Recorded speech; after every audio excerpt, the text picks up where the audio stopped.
Tenet by Christopher Nolan.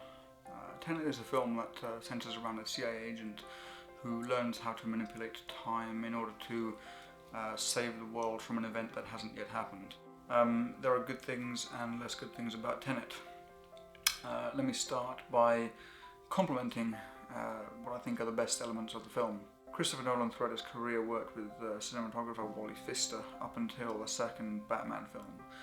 Thereafter he started working with Hoyt van Hoytema, a Swiss cinematographer with really high talent level and really good skills. So the visual is very natural, and despite all this hyper-reality, sci-fi tension, the film has a really fresh look that doesn't call too much attention to itself. The editing by Jennifer Lame, the first collaboration between Jennifer Lame and Chris Nolan, she is more of an independent film editor, and yet with this film she brings everything to a whole new level. But I thought the flow worked, and for the bizarre narrative that we're coping with, editing was going to be a real big challenge, and I think she dealt with it really nicely, and the flow works, the editing pace works. There's nothing that stands out as jarring. Aside from that, John David's lead performance is quite strong. Lots of new skills and talents acquired to create the character of the protagonist. But that is quite strong, and that works, and he does carry the film ahead. In fact, I don't think a better actor could have played the protagonist any better than he did. What didn't quite work, starting from the story, it's not Chris Nolan's first time working with a distorted timeline. He did that in Memento first, and now tries to bring it to another level. However, in Memento it worked a lot better. It was a much better strategy, a much better plan, a much better arc for the story. In Tenet it kind of falls apart on itself. There are quite a few unnecessary moments. It just doesn't really go anywhere. It leaves a lot of suspense. It takes you in a direction. It kind of holds your hand in that direction, and then it just leaves you there. And what it delivers are some very essentially cheesy lines. Just the story just flops on itself, and there's no real conclusion to it. There are a lot of theoretical potentials, but there's nothing more definitive than that, and that is rather bothersome for a 2.5-hour film. While I really liked the cinematography by Hoyt van Hoytema, Chris Nolan and Hoyt like to mix up mediums. They like to use different film stocks. They like to play with 35mm and 65mm IMAX. Thing is, I noticed that. I noticed every time the crop for the 35mm was apparent, and then the full screen version on the IMAX was being used. Now in Dunkirk, it was very obvious, but it was motivated. Interiors for practical use, amongst other things, used 35, and exterior and aeroplane shots used 65 and 70. But here the differences were unexplained, unnatural, so it felt really jarring when the aspect ratio kept on changing, seemingly unmotivated.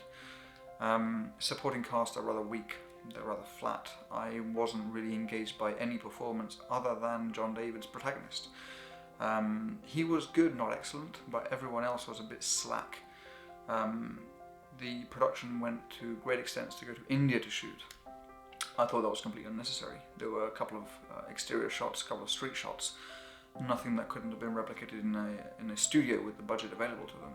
However, they decided to go on location, and I really didn't see the benefit of that. There were a couple of stunts, a couple of crowd scenes, but nothing really extra. Nothing really that I felt motivated them to actually go to India to shoot the film. The film's length is excessive.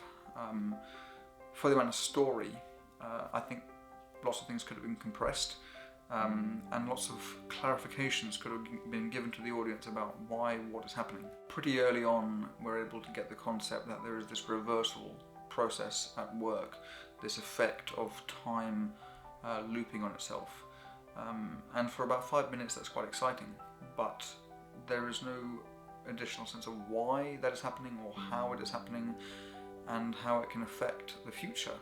There is a final scene in which one character says this is the end, one character says this is the beginning of a friendship, but there's no follow-up to that, and there wasn't really a friendship that I experienced. There was just a sequence of scenes, some of which were fight scenes, some of which were unnecessarily overscaled disaster scenes that just happened, but they didn't really have that backing, that subplot that was obvious enough to me.